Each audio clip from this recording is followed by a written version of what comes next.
کے روز پیدا ہوا۔ میں تم سے سوال کرتا ہوں، صدیق کے بارے میں تمہارا کیا خیال ہے؟ کیا خود کو صدیق سے زیادہ محب رسول سمجھتے ہو؟ صدیق کی خلافت میں یہ دن 2 مرتبہ آیا۔ عمر کے بارے میں کیا خیال ہے؟ عمر کی خلافت میں یہ دن 10 مرتبہ آیا۔ عثمان رضی اللہ تعالیٰ عنہ اجمعین کی خلافت میں یہ دن 12 مرتبہ آیا۔ علی رضی اللہ تعالیٰ عنہ کی خلافت میں یہ دن 5 مرتبہ آیا۔ نبی کے لخت جگر حضرت حسن کی 6 ماہ کی خلافت میں یہ دن 1 مرتبہ آیا۔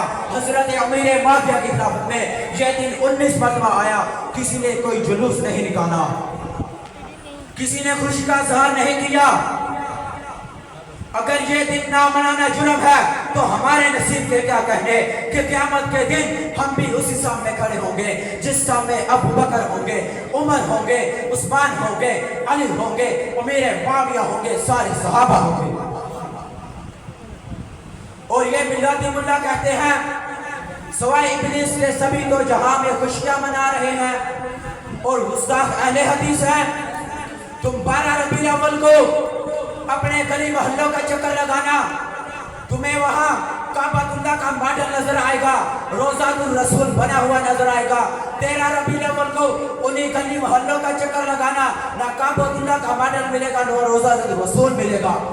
کعبۃ اللہ کا وہ ماڈل جو آسمان کے فرشتوں نے تعمیر کیا، خود ہی اپنے ہاتھوں سے بناتے ہو، خود ہی توڑ دیتے ہو، اس سے بڑی گستاخی اور کیا ہو سکتی ہے کہ حضور اکرم صلی اللہ علیہ وسلم کا روضہ المبارک بنایا پھر اسے توڑ دیا اور گستاخ اہل حدیث ہے۔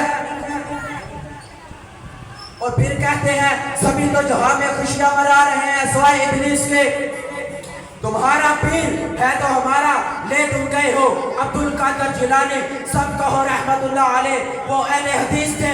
انہوں نے اپنی کتاب غنیۃ الطالبین کے اندر لکھا نبی اکرم صلی اللہ علیہ وسلم 10 محرم الحرام کے دن پیدا ہوئے۔ تم 12 ربیع الاول کو جشن منا رہے ہو۔ امام احمد رضا خان بریلوی فتاوی رضویہ میں لکھتے ہیں کہ نبی اکرم صلی اللہ علیہ وسلم 12 ربیع الاول کو اس دنیا سے تشریف لے گئے، نہ کہ دنیا میں تشریف لے کے آئے۔ امام ابو حنیفہ جس کی بنا پر خود کو حنفی کہلاتے ہو، انہوں نے ساری زندگی اس جشن کو نہیں منایا۔ 12 ربیع الاول کا یہ دن سوائے ابلیس کے کاموں میں سے اور کوئی کام نہیں، یہ فضول خرچی ہے۔ اور اللہ تعالیٰ نے قرآن مجید کے اندر ارشاد فرمایا ہے اے ایمان والو فضول خرچی نہ کرو، بے شک فضول خرچی کرنے والے شیطان کے بھائی ہیں۔ اب سوال پیدا یہ ہوتا ہے یہ دن کہاں سے نکلا، اس جشن کا آغاز کہاں سے ہوا؟ نبی کی وفات کے بعد یمن کے شہر حضر الموت میں خبر پہنچی کہ اس دنیا سے مسلمانوں کا نبی حضرت محمد صلی اللہ علیہ وسلم تشریف لے گئے ہیں۔ حضر الموت کی کنجریوں نے نبی کی وفات کی خوشی میں سب سے پہلا جلوس نکالا تھا، اور وہ اس خوشی میں نکالا تھا کہ نبی فوت ہو گئے ہیں۔ حضرت ابو بکر صدیق کو خلافت کے دور میں یہ خبر ملی، حضرت ابو بکر صدیق نے ان کے خلاف جہاد کیا، کچھ کنجریے بھاگ گئی، کچھ قید ہو گئی، جو قید ہوئی ان کے ہاتھ کاٹ دیے گئے۔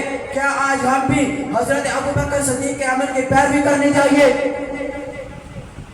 اس کے بعد مصر کے شہر قاہرہ کے مقام پر فاطمیوں کی حکومت میں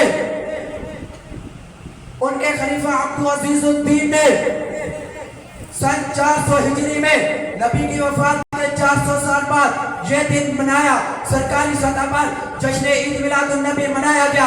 1200 عیسوی میں ایران میں منایا گیا اور 1900 عیسوی میں یہ دن بر صغیر میں منایا گیا۔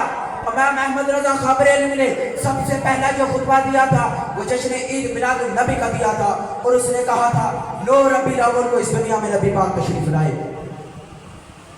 12 ربیع الاول کو جھنڈیاں لگانا، کیک کے اوپر یا رسول اللہ لکھ کر اس کے اوپر چھری چلا دینا، جلوس نکالنا، وہ نبی جس کو شور شرابہ پسند نہیں، ڈولک کی تھاپ پہ اس کا استقبال کر رہے ہو، یہ کیسی سنت ہے؟ یہ بدعت ہے۔ کل بدعت ضلالہ وکل ضلالۃ فی النار، ہر بدعت ضلالت ہے اور ہر ضلالت جہنم میں لے کر جاتی ہے۔ میں دعا کرتا ہوں اللہ تعالیٰ ہمیں دین اسلام کو سمجھنے اور اس پر عمل کرنے کی، اور ایسی بدعتوں جن کو بدعت حسنہ بھی کہا جاتا ہے سے بجا رہنے کی توفیق عطا فرمائے. وما علینا الا البلاغ المبین.